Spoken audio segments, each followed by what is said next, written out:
Imagine, don't be afraid, just imagine that God told you right now that by 12 midnight today, that Joshua Selman, by 11:55 you are going home. Question: I know you have investments around the world.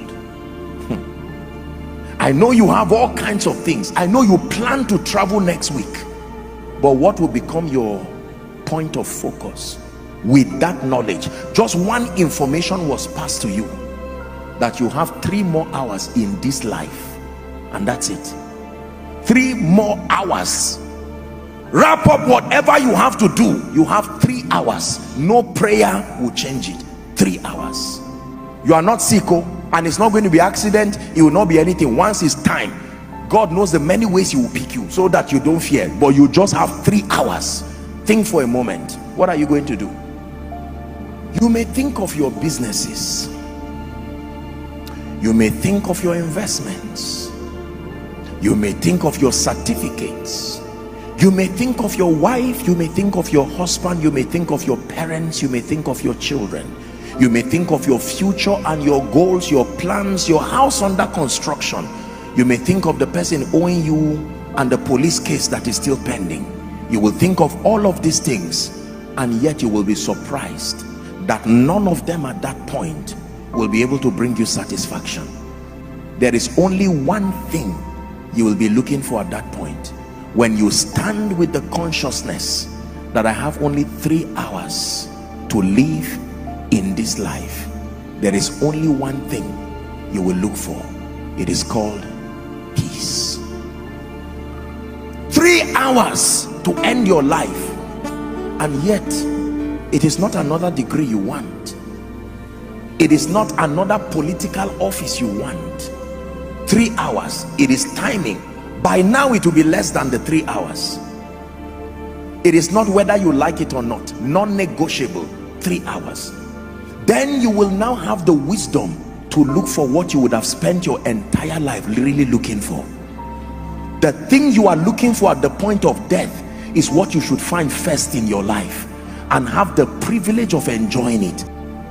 How come you only find it when you are hours to the end of your life, whereas that is really what you need even from the start of your life? And can you imagine that it is available even before you find any of these things? That you can have it without a car, you can have it without a child, you can have it without a church, and yet we ignore it. But when you are about to go, when every other thing fades, you find out that is the real thing. I know you may not see the wisdom in what I'm teaching you today. I'm not saying you will die, but I'm giving you wisdom that is greater than investments. Wisdom. Can I tell you this? It is a waste of time to suspend your pursuit for peace until you find a house. It is a waste of time to suspend your pursuit for peace until you have children. It is a waste of time to suspend your pursuit for peace until you have money.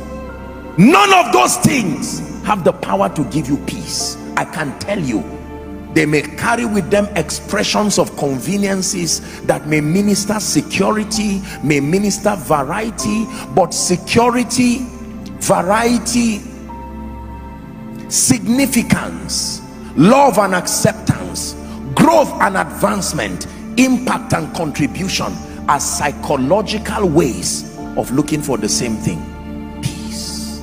Jesus said, I've given it to you. I don't give you when you finish your degree.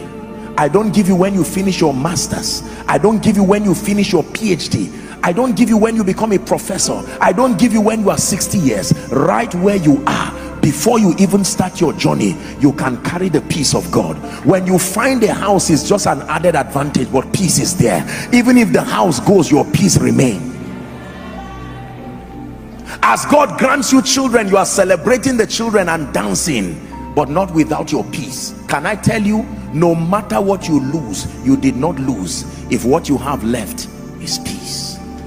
But no matter what you gain, hear me, you really lost if you lost your peace on the way. Many of you start with that gift of peace, you throw it away to look for a wife, you throw it away to look for a husband, you throw it away to look for a job, you throw it away to look for ministry increase.